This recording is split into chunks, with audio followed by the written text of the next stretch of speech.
If you were born when Tinubu came into power, you will be 8 years before he will be leaving. Who do you feel is better? Say it. This was somebody's comments.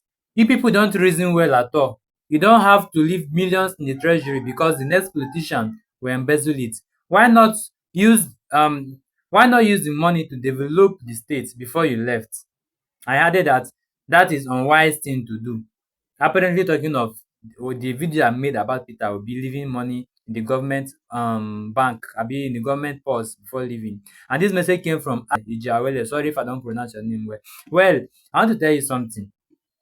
Imagine a situation whereby Peter Obi lives with a lot of contracts on ground, ongoing or almost completed, and the next governor comes in and there's no money to pay them at all. Like there's no money to even pay anything. Like there's no money anywhere, and there are contracts ongoing. How will it have been? Because I don't understand why this government is continuous, right? That's what we always say to ourselves. Now Peter Obi is living with money in the bank, with contract ongoing. What the government is supposed to do is when they come to power, okay, you are still working, there's some money here, you pay those who are done. And then as you are paying, you are hustling for more money to be coming in. Because every month there will be money coming in from the federal government. So Peter Obi left money because there was work ongoing, a lot of contracts. If those contract expires and you feel the governor feel that, because I know the governor that came after Peter Obi, Willie Obiano, came out, and I think from one of his press managers that said Peter Obi is lying and all of that, that rather he left more money, and but the debts that Anambra was having was even more. Of course, it was like that. What we are trying to say here is somebody who has intention, somebody who is actually intentional. I want to ask, I threw this thing open and nobody has already answered. Nobody has answered my question. Who do you feel is better? Tell us who you think can serve this country better now. Call the person's name and tell us why you think he can do that.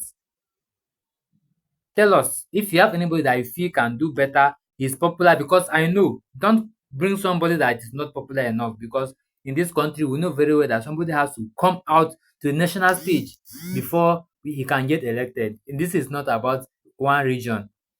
You need to be accepted in all the region. Who has that acceptance in every region and we believe that can do it? Or do you want Tinubu to continue? You want Tinubu to do his we are trying to work on how can make the country better. We are trying to, okay, push this candidate because we know that for now he is the better candidate. If we have somebody that is better and we know we can push him to win, why not? Why not? Don't you want to have a president that can stand for you outside? Oh, well, you have a point. You have a point. You should have used the money to develop the state, and that is what he was doing. All those contract was not to build his own house; it was to build the state, and the money was later used to build the state by the same governor that came after him to grow. So don't forget to share this to your brothers and sisters, so that everybody can know that we are trying to work into a better Nigeria. We cannot just stay on our own and make Nigeria work. We need to do something. So that is why we are all here to make sure that we are doing something. Share to your brothers and sisters, and don't forget to touch the plus sign, like, comment whatever you think, whatever you feel, and whoever you feel is a better candidate, bring the person up. Let us look at the person's record and what that person is saying, and we can pick our president from there. One love. Shalom.